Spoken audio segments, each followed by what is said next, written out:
Na hora, não. Olá, iniciando mais um Painel Regional, seu tradicional programa de debates, sempre aqui às 13 horas e 30 minutos na Santa Cecília TV.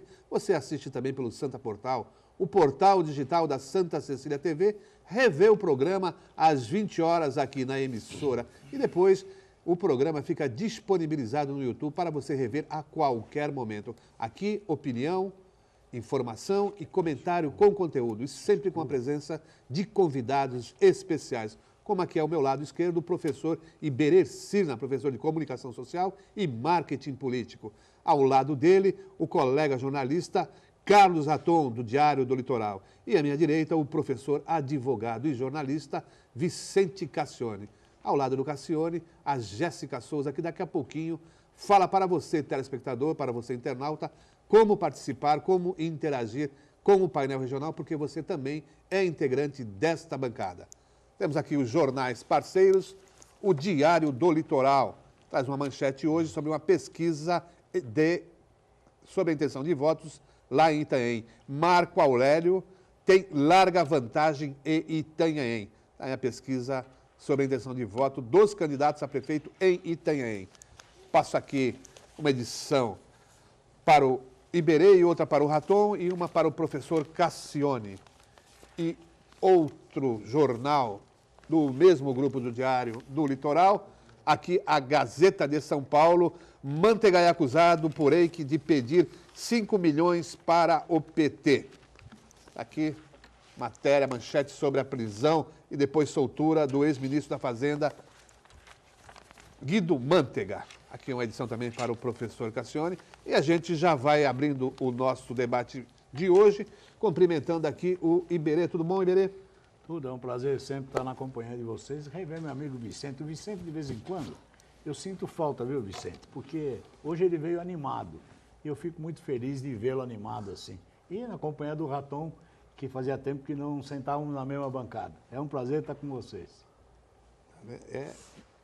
O painel regional possibilitando essas oportunidades para o professor Iberê rever os amigos. E o Raton, tudo bom, Raton? Bom, sempre aí ocupado com matérias especiais aí, bombásticas. Eu estou numa hoje e vou... É o repórter mais adorado pelos prefeitos da Baixada. Que isso, cara. Queria cumprimentar o doutor Vicente Cassione, Jéssica, companheiro jornalista também, Iberê, professor de faculdade, nossa, né? E tomara que eu contribua com o programa da melhor maneira possível. Muito bem. Professor Cassione, o professor Iberê disse que o senhor chegou bastante animado hoje. É uma verdade. É apenas um desenho animado. Desenho animado. Mas, de qualquer maneira, talvez eu me anime, dependendo da inspiração do Iberê, do Raton, da sua e da Jéssica, que vai ser contratada logo, logo pelo Circo de Soleil. Ô, louco, hein? Circo de Soleil? É, Circo de Soleil, Cirque de Soleil. Bom, Jéssica, se preparando então para o espetáculo? Tudo bem, Geraldo? Boa tarde para você, boa tarde ao Raton, ao professor Iberê, também ao Cassione aqui. Mas por que, doutor, no circo? Vai ali e faz o malabarismo que você sabe fazer, que o telespectador não vai precisar de explicação, ele vai só olhar. Le plodé, ponta plodé? Não. Aqui é outro tipo de espetáculo. Aqui a gente passa o espetáculo que a população quer ver. Aqui tem né? que fingir que é sério. Então vamos lá. Boa tarde também para você aí de casa que está nos assistindo. Participe conosco pelos telefones 3223-1120 ou 3223-7676. Você também pode participar através do Facebook, facebook.com/Painel Regional TV. Mande sua sugestão, sua dúvida, opinião, fique à vontade. A bancada do painel é bem democrática. Muito bem, tivemos ontem ainda o prende e solta na Lava Jato. O ex-ministro da Fazenda, Não acredito que você Guido vai Mantega. começar com isso. Era... Foi preso ontem. Professor, eu quero saber realmente se foi preso e poucas horas depois foi solto, havia realmente necessidade de prender? Você já Numa respondeu. prisão. Você já respondeu. Mas isso mobilizou o país inteiro ontem. Pois então. Nós estamos na mão de uma força-tarefa aí que diz que vai morigerar os costumes políticos. Vai o quê? Morigerar os costumes políticos. Sexta-feira. Licença. Põe a legenda aí embaixo aí, põe a legenda. Dá aí. pra ser uma caneta? Põe a legenda. Vamos zerar, todo mundo sabe. Nós estamos aí também com a reforma do ensino. Não, aí não. Uma hora tira sociologia, uma hora põe, uma hora tira. Então, É por isso que eu pensei que fosse começar por esse assunto. Porque o do Manteiga todo mundo viu. Prende, se era necessária a prisão, tinha que manter preso, independentemente de cirurgia ou de doença da mulher dele, ou não era necessária a prisão, tanto que soltaram, né? O Moro soltou, logo a prisão era absolutamente arbitrária. O que adiantou, ou o que adianta você prender por 5 dias um ex-ministro?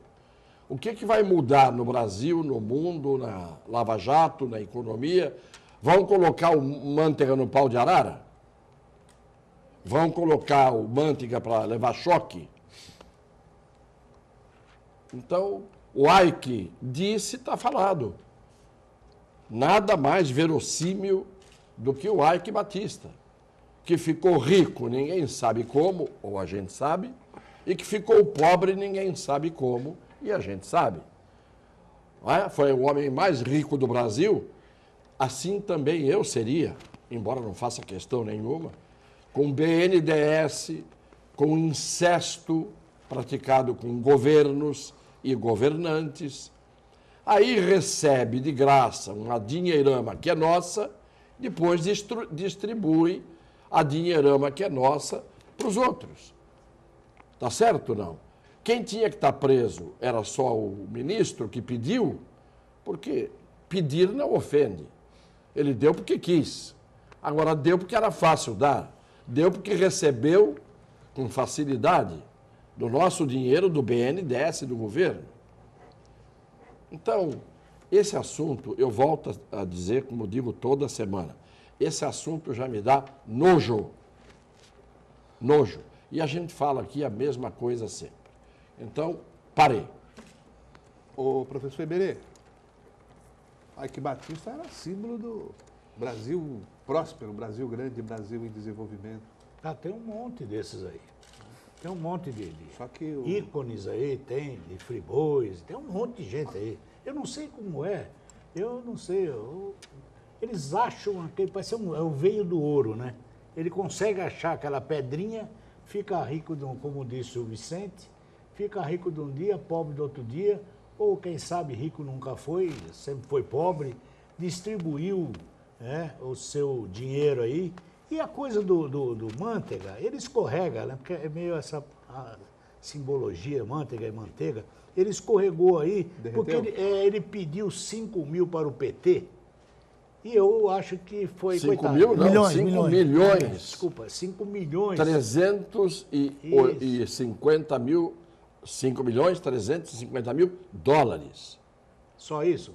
É que ele pediu... No caso Vicente, dele. Então, ele pediu, Vicente, e a gente não pode criminalizar isso, porque ele pediu por uma boa causa. Deve ter sido para distribuir para alguma instituição de benemerência, algumas pessoas que estavam ali em estado de mendicância, alguma coisa esse dinheiro era muito bem endereçado. Então não Foi para pode pagar o João penalizar. Santana. Isso confessado pela mulher do João Santana. Para pagar o João Santana, marqueteiro do PT. Mas o que eu digo é que não há crime. Sem não há dúvida. crime. A pedir, não. Você pedir, o que deu porque quis. Está cheio de gente que dá porque quer. Eu conheço alguns, não é só dinheiro não, viu, Vicente? Mas, de qualquer jeito, eu acho que o Eike, entendeu? Foi um bom exemplo para esse país, né? Das pessoas que de uma hora para outra acabam multimilionárias, né? E de uma hora para outra também vive isso. Parece que ele se converteu aí agora, evangélico. Ele está tentando arrumar um outro caminho aí, né? Não tem mais Ferrari. Eu não entendo bem, porque eu continuo aos meus quase 70 anos aqui, sempre do mesmo jeito, com o salarinho no final do mês, viu, Vicente? Você sabe melhor do que ninguém que nós ganhamos bastante na universidade. Então, eu não consigo achar o veio do ouro. E alguns têm o caminho certo. Eu acho que o caminho é o BNDES, ali na Dutra. Eu não sei como é que é o caminho certo. Mas eu acho um absurdo essa história de brincar também entre prender, soltar. Está parecendo mais uma coisa de intestino, viu? Agora, É verdade. ô Raton, essa decisão pela prisão, que na verdade os investigadores da Lava Jato pediram uma prisão preventiva e o juiz deu uma prisão provisória. Mas é lá de agosto. É lá de agosto. Será que o Moro ficou compadecido pelo fato de o Manteiga estar ao lado da esposa, que estava passando por uma cirurgia lá no Albert Einstein? Não sei o que dizer, Aldo, mas eu acho que o Moro, o doutor Vicente Cassiano falou em símbolos, o Brasil vive muito de símbolos, né? A vida toda é isso. Sempre tem que ter um herói e o vilão da história, né? Sempre, e vai mudando dependendo das circunstâncias e das vontade de quem está no governo, quem sai do governo, enfim. A gente tem que mudar esse país, de uma certa forma, né? Agora é o PT que tá no auge aí das denúncias e tomara que eu não sou bem claro quanto a isso. Eu acho que se fez, tem que todo mundo pagar, mas tem que começar a pegar todos os partidos, né? Eu quero saber onde chega, quando é que começa, como é que começa o Lava Jato, eu não sei, doutor Vicente Cassiano pode nos ajudar aí. Quando é que começa a desmembrar isso, né? A confissão foi assinada nesta semana com aquela tentativa de votar a anistia para todo mundo. Né? Confissão assinada. Isso. Primeira confissão foi o acordo para eleger o Rodrigo Maia. Exato. Estava todo mundo junto, PSDB, PMDB, PT, todo mundo junto. Primeira confissão. Segunda confissão assinada. Vamos votar a anistia para quem teve caixa 2 lá atrás. Todo mundo junto, PSDB, PMDB, PT, etc. As confissões assinadas. Ou alguém tem dúvida? Quando os inimigos mortais se unem, é para que todos eles se salvem. Não é isso, não? Ou eu sou um maledicente aqui? Não, mas eu acho que o Vicente está colocando só uma parte da história, né, Vicente? Aí o Vicente esteve lá e sabe como é que funciona. Graças a Deus ele voltou e não empurraram mais ele para lá, viu? Então ele sabe melhor do que ninguém. Não me empurraram, não. Eu não fui mais porque não quis. Ele sabe melhor do que ninguém como é que aquilo funciona. Então nós começamos desde a história do impeachment, mas não é de agora. Então sempre as pessoas têm se desculpado, eu não vi. Não vi. As coisas lá não acontecem por acaso. Elas são tramadas, elas são tratadas, elas são levadas à história do Jabuti. Combinadas, né? Combinadas, entendeu? E de O pior é que o Jabuti estava em cima da mesa para votar. E que Jabuti? Onde é que tem o Jabuti? É verdade. Não sei de nada. Aquilo foi a coisa mais... Aí chega para o líder. Líder, que Jabuti é esse? Que Jabuti? Onde é que está o Jabuti? O Jabuti está no ombro dele. Aí chega para o outro líder. Líder, e o Jabuti? Jabuti, não sei, tem um Jabuti maior ainda no ombro do outro. Ninguém viu o Jabuti, ninguém sabia do projeto. Quem é que colocou? Olha, disso eu entendo. Isso eu vi, sei como é que é. Projeto só vai para a mesa quando os líderes estão de acordo e quando quem está presidindo a sessão resolve colocar aquilo na mesa. Principalmente quando se trata de um projeto de 10 anos, de uma emenda de 10 anos. Estava envelhecida, já estava enrugada essa emenda. Aí ela vai para a mesa, ninguém sabe de onde veio. Mas deve ter sido o Niemeyer, na construção da Câmara, que deixou embutida lá essa emenda para ser votada. São 2 congressos, porque o professor Iberê disse que o professor Gassioli esteve lá e sabe como que funciona.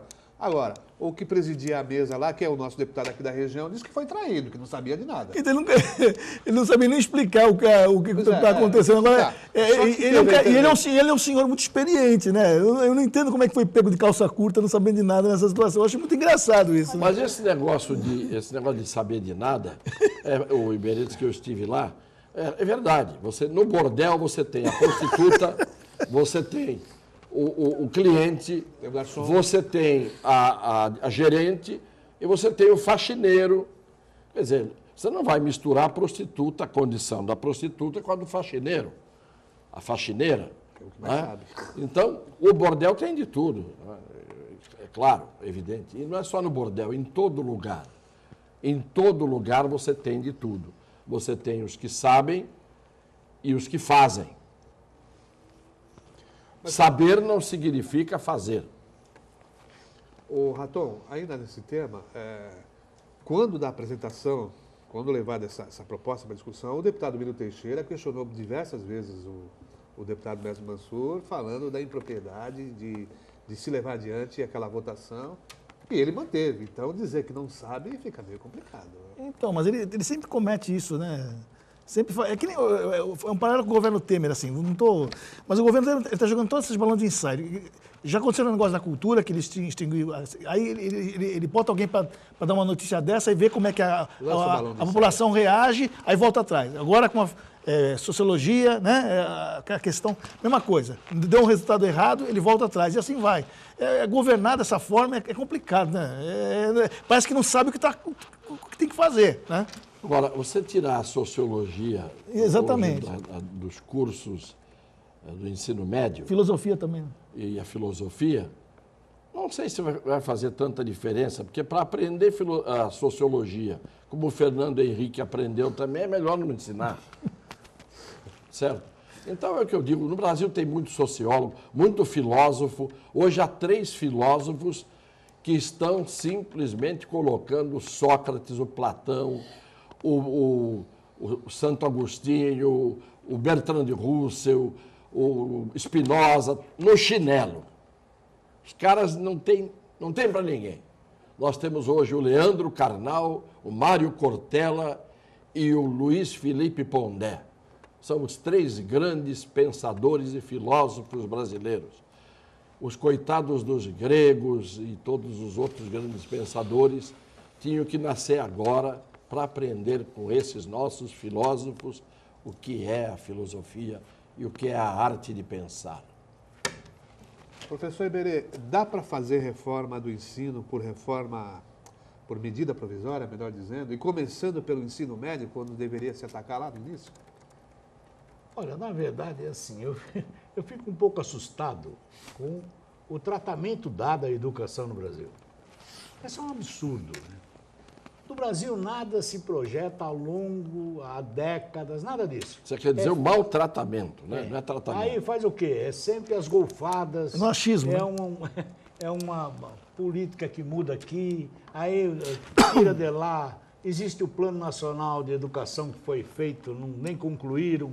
Quer dizer, você não pensa a educação. Você pensa o quê?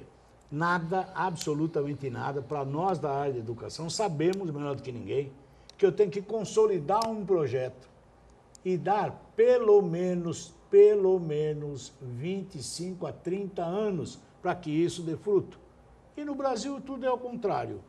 É assim, aí hoje está bom agora, tá, aí mudou o governo, aí eles inventam alguma coisa. Aí não, mudou o governo de novo, inventa alguma coisa. Sabe quando é que nós vamos consertar a educação no Brasil? Ninguém falou em infraestrutura para nada, aumenta-se o tempo, mas eu continuo com o professor à míngua, ganhando o que ganha, sem infraestrutura nenhuma nas escolas. Existe escola do Brasil que biblioteca é uma coisa de Vênus, eles nunca viram. Então, não existe salas adequadas, não existe absolutamente nada, e nós estamos discutindo o quê? Currículo. Teve uma comissão curricular agora, que ficou estudando isso durante 3 anos, não concluíram e já mudaram. Então, em pacote, joga fora isso. Mas o que me entristeceu mais hoje foi ver a entrevista de 2 alunas do ensino médio dizendo, entre outras coisas, o seguinte: nós precisamos de... Primeiro, eu não estou preparada para saber que matérias eu tenho que estudar ou que caminho eu vou seguir na vida. Isso com 16, 17 anos. Até aí tudo bem, foi sincera.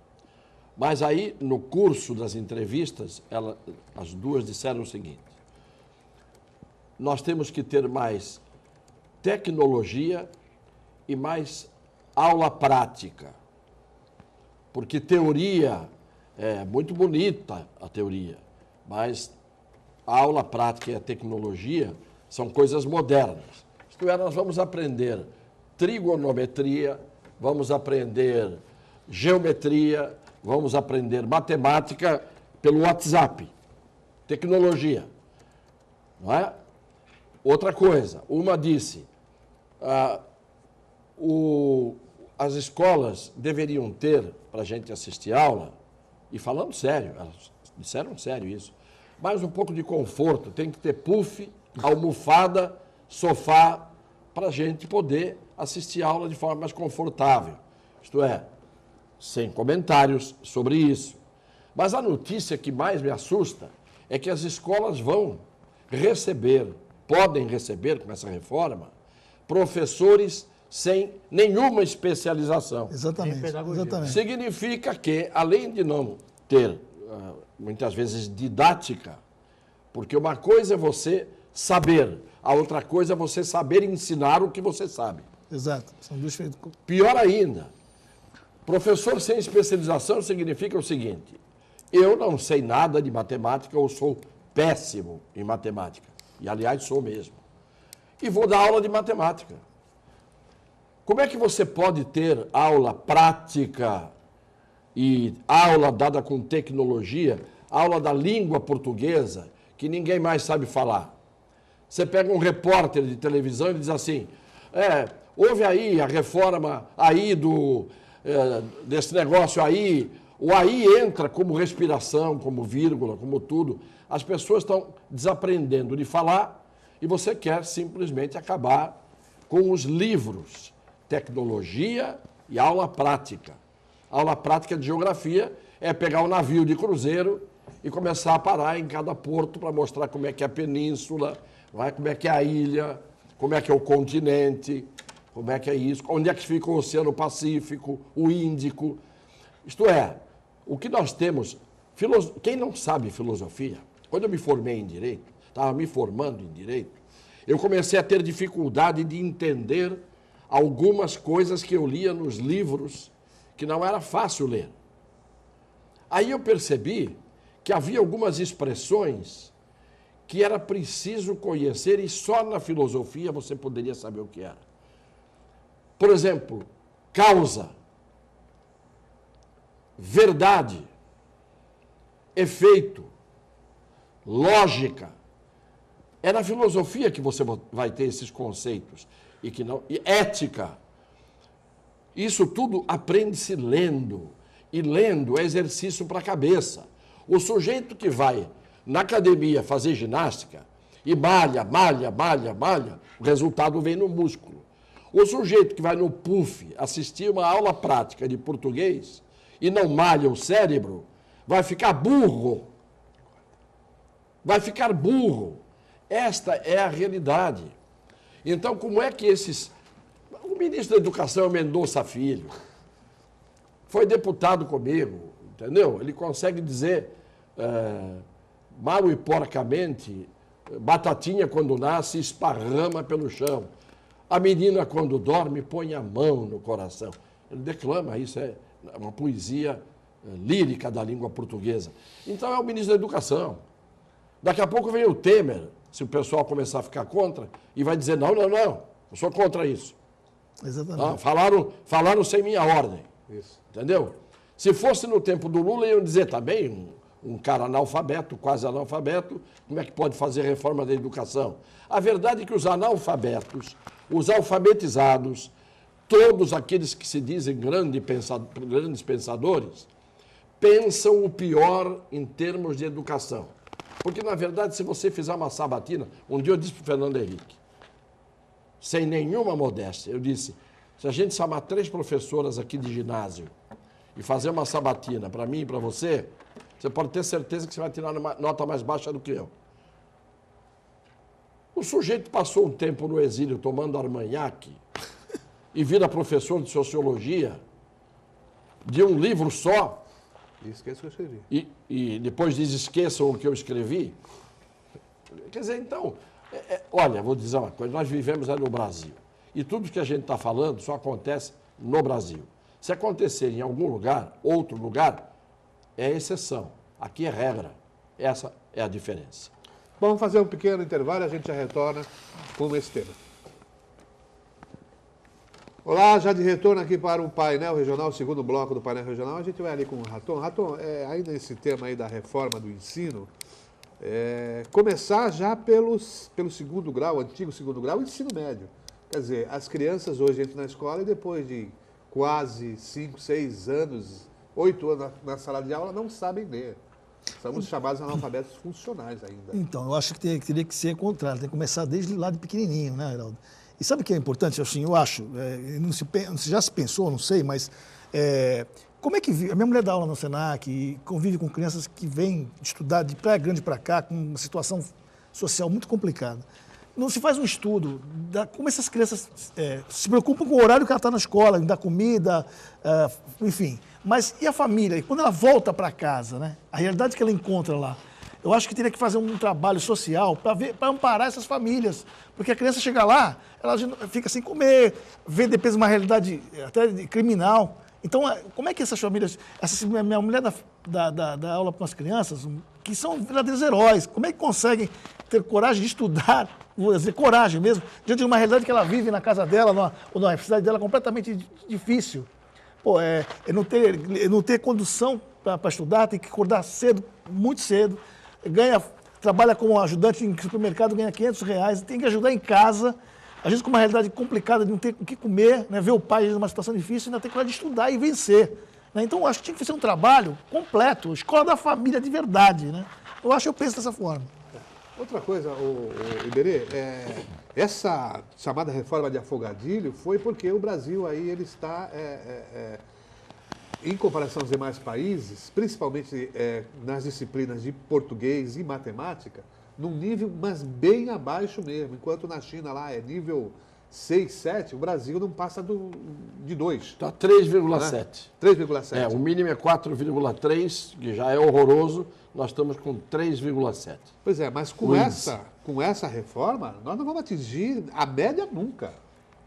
Porque se você vem de uma base fraquíssima, como é que você vai reparar no ensino fundamental? Mas eu vou voltar a dizer, eu acho que as reformas, assim, contribua com o seu filho, mande o seu filho para a escola, para esse laboratório, e nós vamos ficar brincando com ele. Aí uma hora pode, uma hora passa sem, é a progressão continuada, é a creche que passa para o processo educacional. Então, assim, tudo nesse país é feito desta forma. E aí o que é que resulta? Então este governo, este secretário, este ministro é que vai dar a personalização dele. Aí ele inventa um nome qualquer, bonito, mas não resolve o problema. Por quê? Eu vou voltar a dizer, nós temos escolas que são de lata, que sentam no chão, que não têm livro, Eu participei de um congresso como secretário de Educação, de um congresso no Nordeste, antes de se estabelecer o piso nacional, de professores que ganhavam R$80 por mês pelo interior do Brasil, pelos rincões aí. Ora, isto é a realidade brasileira e ninguém mexe nisso.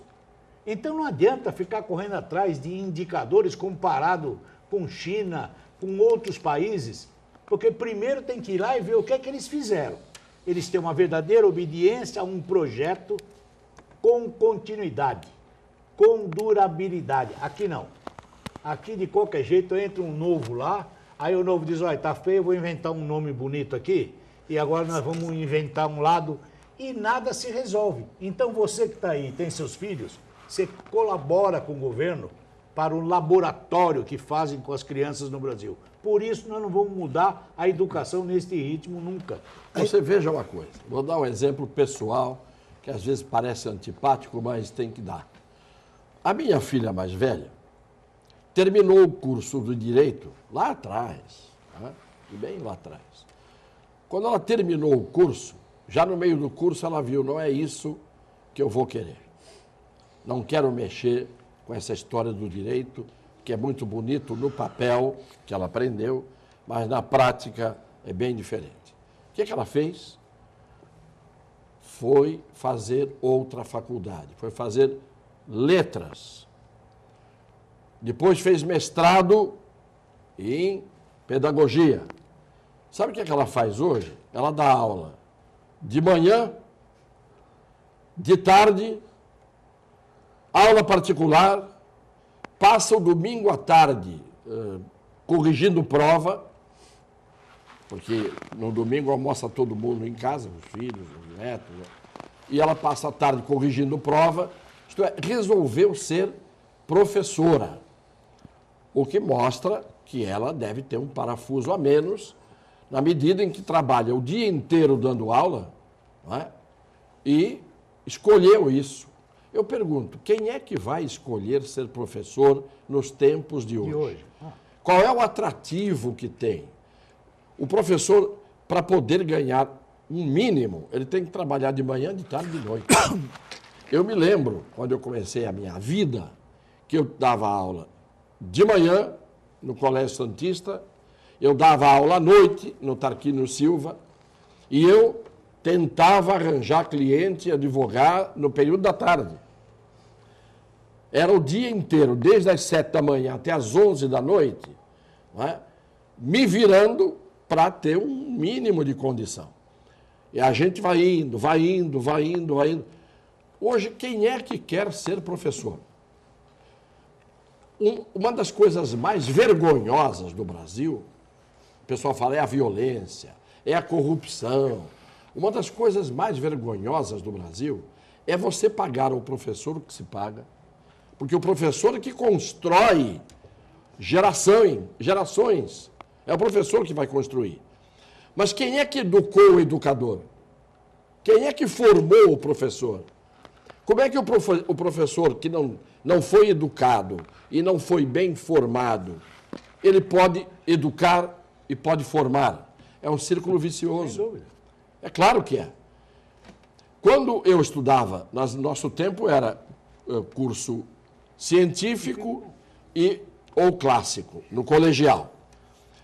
Eu fiz o científico, que não era de humanas, porque eu fui fazer direito, mas preferi fazer o científico. Você aprendia no científico matemática, português, história, geografia, inglês, francês, espanhol, filosofia, biologia. Tudo isso você aprendia num horário que não era de tempo integral. Agora eles tiraram matérias, estão tirando matérias e vão fazer tempo integral. Mas se você faz tempo integral, você tem que aumentar o número de matérias. Não, mas é para usar o puff, o sofá, você não entendeu. Mas é claro, a rede, a menina esqueceu de falar de rede. Puff, sofá, almofada e rede. Entendeu? Mas entra também um festival de desmentidos, né? Essa questão das disciplinas aí, filosofia. Então, não é mais, não é Geraldo, optativo, vai ser obrigatório na grade. Sabe o que acontece? Que lançam concluir aqui. No primeiro ano, obrigatório no primeiro ano. No primeiro ano você vai ter tudo. Até a metade do segundo ano, são 3 anos. Na metade do segundo ano, aí você escolhe o que você quer. Bom, e se você escolher uma matéria que na grade daquele colégio não tem? Exatamente. Ele vai ter que te jogar para o outro.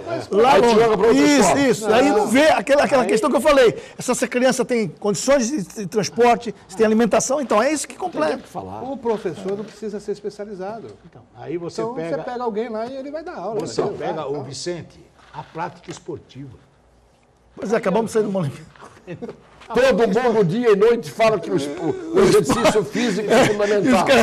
E nós vamos colocar puff, almofada, sofá. Desculpa. rede. Sabe o que acontece? Sedentarismo. É o momento do. Eu não sei se vocês têm a relax. mesma impressão que eu tenho, mas acho que o governo Temer, ele está querendo dar uma resposta muito rápida. Para tudo. Para tudo. E aí, tudo de uma hora. não, então, ele está querendo dar uma resposta muito rápida e falar, não, já que nós montamos esse esquema, já que houve esse golpe, eu acho golpe, outros falam que é impeachment, enfim, já que montamos esse esquema, nós temos que mostrar para a população que esse esquema é o certo.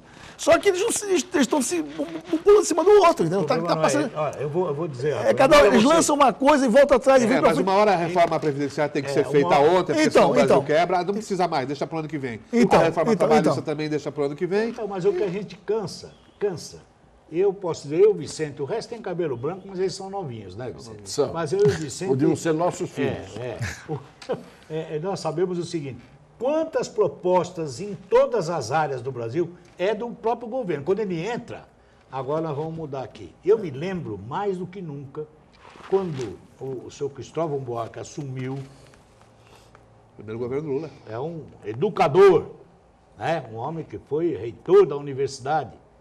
E ele, lamentavelmente, diz assim, eu não vou fazer nada, eu vou primeiro estudar aqui o que eu... Isto empurra-se com a barriga absolutamente tudo nesse país. Muda-se o nome, mas nada efetivamente é feito. Então, nenhuma reforma, nem política, nem previdenciária, nada. Esquece isso. É um jogo de palavras. Quando o professor Florestan Fernandes quis fazer uma reforma, quando o Jango quis fazer a lei de diretrizes e bases da educação, foi uma das razões de dizerem que ele era comunista e tinha que cair fora. Porque era uma reforma educacional para valer. O Florestan, o Darcy Ribeiro, O Anísio Teixeira, professores, né, o Paulo Freire, professores que a gente está dizendo o nome aqui porque mostraram que eram sábios e sabiam o que fazer. Hoje você vem com uma reforma, eu pergunto quem é que por trás disso está? Porque não é o Mendonça Filho que de um dia para o outro, em 3 semanas, resolveu fazer isso. Alexandre Frota. Pode ser. Pode ser. Vamos fazer mais um intervalo, a gente já volta daqui a pouquinho. Desculpa, doutor, mas não Não, teve tá jeito. certo. Muito bem, já de retorno aqui para o terceiro e último bloco do painel regional. A gente vai ali com a Jéssica, que já tem telespectadores participando. Temos sim, mas antes de falar as perguntas, eu queria dizer que o Paulo Henrique Farias, para o Dr. Vicente Cassione, que ele e a família dele é muito fã há muitos anos e aguarda ansiosamente pelo lançamento do seu livro. Muito obrigado, Paulo Henrique. Eu fico muito honrado com isso. E um abraço à sua família também. Vamos lá para as perguntas então. O Correia para a bancada. No caso da prisão do Manteiga, que foi solto se fosse um cidadão comum que paga os meus impostos, como que tivesse com a minha esposa operando no hospital público, será que eu seria solto por não oferecer perigo? Que justiça é essa no Brasil? Depende do que ele estivesse sendo acusado, né? Mas eu acho que não ia ser, viu? Eu acho que o senhor ia... Pra cadeia? Eu acho que ficava lá.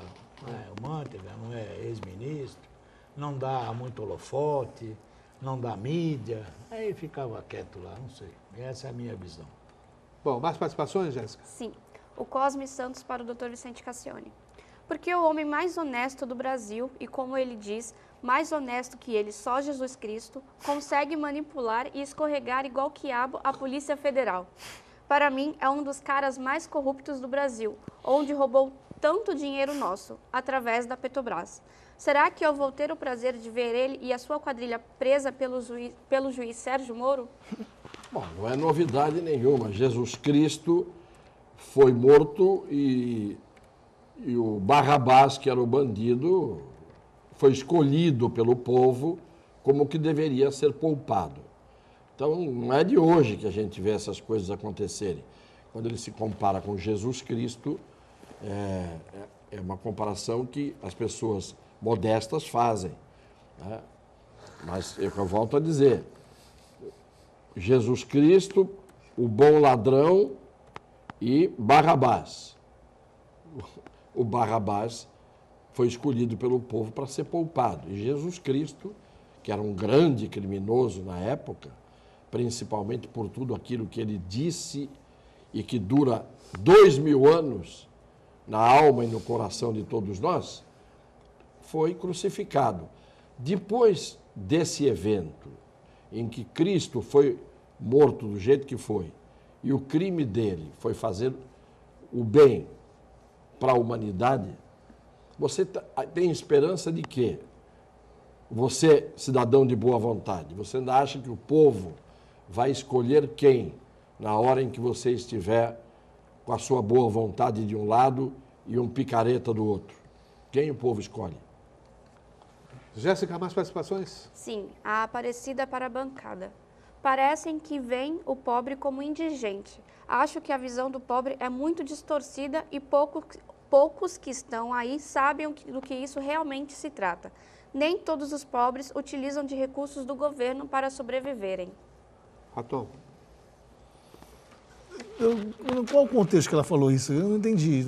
Eu acredito que seja da questão da educação, sobre que você tinha comentado do SENAC, a situação Não, mas não estou falando isso. Não é questão de ser pobre ou média, classe média, pobre. Eu estou falando da questão que muitas crianças estão, né?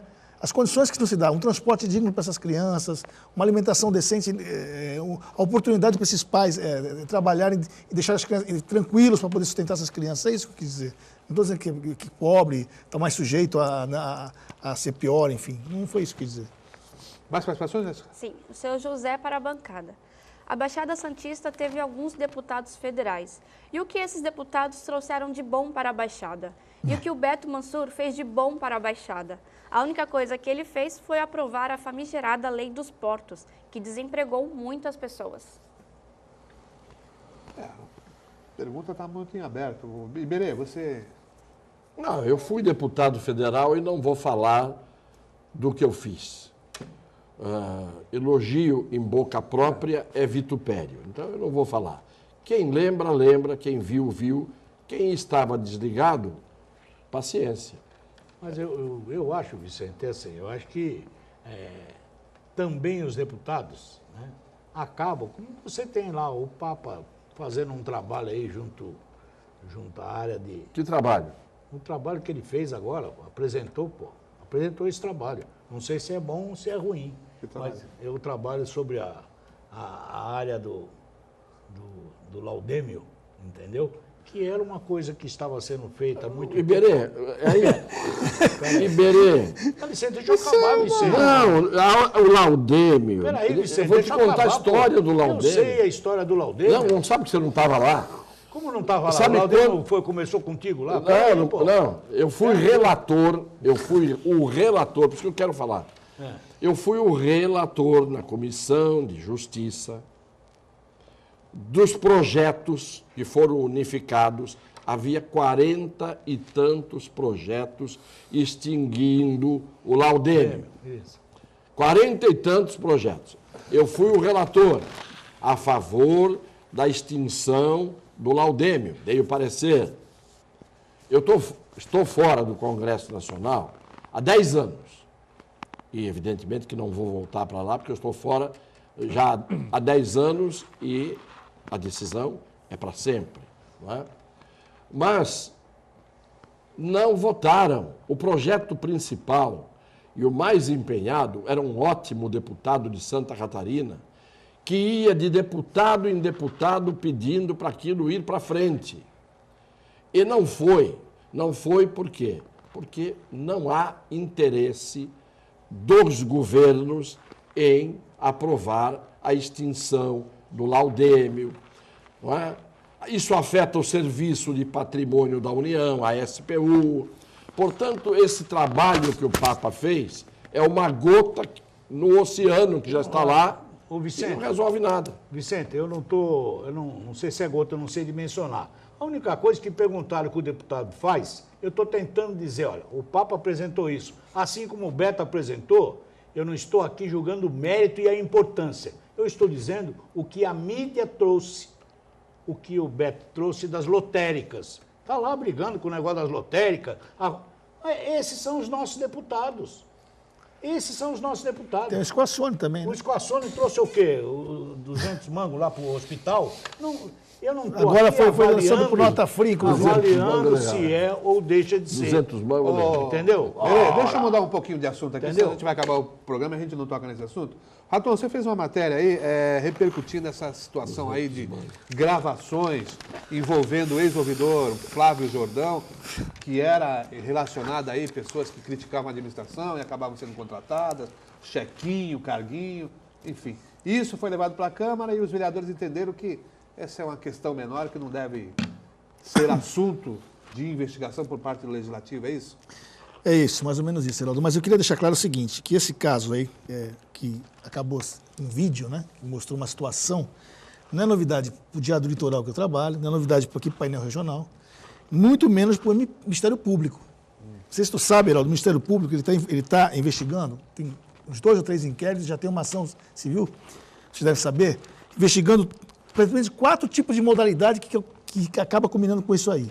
Uma é sobre a contratação da Lei 650, que o Ministério Público acredita que nessa gestão, talvez até do Papa, mas nessa houve um excesso de contratação pela Lei 650. A outra é o pagamento por RPA. Quem não sabe é recibo do profissional autônomo, que também está sendo, pessoas sendo pagas através de RPA. É outra investigação do MP. O famoso chequinho, que não é o chequinho, né? O chequinho... Não é chequinho. Cheque é o meu, pô. Que é que não é chequinho. É o depósito. Que o Jordão... Não, é o chequinho. Não, Ronaldo, tem o chequinho que o próprio Jordão falou na gravação, né? E falou em carguinho também, inclusive uma deputada, 10 carguinhos e tal. E tem o caso do depósito em conta, que esse caso, que depósito em conta, a pessoa recebe na conta mesmo. E especificamente esse depósito em conta, é que o promotor que envolve, nessa investigação, envolve o Jordão, o próprio Jordão que estava na gravação, e o Xadá, que ele cita lá também, entendeu? Representante do diretório de um partido aqui. Isso, ele fala em 2 presidentes PPN, partidários, e ele fala também numa deputada, enfim. E o Jordão quem é? O Jordão é o ouvidor da prefeitura. O ouvidor da prefeitura. Acontece que isso que ele até o promotor pegou essa gravação, ele vai anexar ao inquérito que já está, né? Aliás, esse inquérito ao Jordão. Qual é o promotor? É o doutor Romero. Eduardo Romero. É o Romero? Tavis Romero, é. Ele está por trás de todas essas investigações referentes a isso. E nessa específica, que tem o Jordão e tem o Xadá, ele está investigando o prefeito Paulo Alexandre, o vice-prefeito Eustácio, o Jordão, o ouvidor, o Xadá e mais 4 pessoas. Tem uma pessoa até de Praia Grande, nem de Santos José, trabalhando aqui, recebendo chequinho, recebendo depósito em conta. Nesse caso, tem até comprovantes de depósito do Banco do Brasil, o negócio está andando. Isso é até um processo administrativo, processo de impunidade administrativa sobre outra vertente, contratações por RPA, enfim. Então, isso que acabou acontecendo, dando um vídeo, é uma realidade que está acontecendo há muito tempo. E por que está tanto tempo e o Romero ainda não ofereceu uma denúncia e não mandou abrir o processo? Ele já abriu o inquérito. Ele está em Não, processo... inquérito não. Não, uma já tem. Um processo administrativo, uma improbidade administrativa já está em curso. Uma ação de improbidade Quem são os réus? O prefeito Paulo Alexandre, o Russo, o secretário, mais ou menos são os 2 na administração que estão envolvidos. Lá, acho que por contratações por RPA, lá. Mas esse já está em curso. No Diário Eleitoral que, quando da repercussão desse vídeo, que andou circulando aí pelas redes sociais, que o Flávio Jordão não é mais integrante, não é mais ouvidor, não trabalha mais para a prefeitura. Então, isso foi outra confusão que deu. Foi até engraçado. Eu estava na reportagem, correndo atrás das pessoas que foram faladas. Eu liguei para a prefeitura e falava, é um problema do comitê. Eu liguei à prefeitura porque até então ele era ouvidor, né? E é a prefeitura que tem que responder, ele e a prefeitura, né? É um funcionário. E aí me ligaram para o comitê. Eu liguei no comitê, a pessoa falou, olha, o Jordão não trabalha aqui. Está na prefeitura. Eu falei, mas está acontecendo alguma coisa. A prefeitura fala que aí, aqui fala que é a prefeitura. Eu falei, mas cadê o Jordão? Eu falei assim, não sei. E, de repente, o cara sumiu. Ninguém sabe. Eu falei, mas como é que vocês não sabem onde está um ouvidor, que é um cara considerado um braço direito de um prefeito, né? É o cara que ouve a população e retorna as demandas da população. Vocês não conhecem, não sabem? Não tem o telefone. Alguém tem o telefone do Jordão? Não comitê na prefeitura, não. Ninguém tem o telefone dele. Então, eu não entendo. Até hoje parece que não acham o Jordão, né? Eu não sei onde ele está. Eu não sei onde ele está. Ele não está no comitê, não está na prefeitura. Enfim, e aí disseram que eles tinham sido... Disseram não, comprovaram que ele tinha sido tirado férias e depois tinha sido exonerado. Então ele não está trabalhando, deve estar em algum lugar que não se sabe onde está. Mas as coisas que aconteceram foi no período em que ele estava? Então, isso que eu... Porque na gravação, doutor, tem um momento que ele fala assim, ele não quer que a gente trate disso no escritório, tem que ser na minha sala. Eu sou secretário. Então, eu acredito, é isso que eu tirei, essa dúvida que eu queria tirar com ele, né, quando eu estava fazendo a reportagem, para saber se ele era ouvidor ou não. A prefeitura não indígena, o comitê, enfim. Então, jogando esse caso por uma questão política. Agora é época eleitoral, jogaram isso aí de propósito, que é política, para denegrir a imagem do candidato Paulo Alexandre Barbosa. Isso não é verdade. Porque esse negócio de check-in não é de hoje. Pode ter combinado agora, porque, lógico, até o que ele fala no vídeo é uma questão política mesmo, né? Ele fala de cargos, enfim. Mas a essência seria mesmo, quem estivesse criticando a administração ia levar um cala-boca, seria isso? Como assim? Deixa eu... ser contratado pela prefeitura para ficar quieto, não falar mais nada. O próprio promotor já descobriu casos de pessoas que seriam fazer política, né, para a prefeitura recebendo um valor. Isso está no promotor, já constatou. Né? Então, assim, são representantes políticos, são representantes de bairro, enfim, pessoas que trabalham ou não trabalham. É isso que está sendo apurado. Para encerrar, Para encerrar, vamos lá. eu como sou um asno jurídico, entendeu? Eu fico aguardando... Você é um as. Não, eu sou um asno. As Eu fico... no jurídico.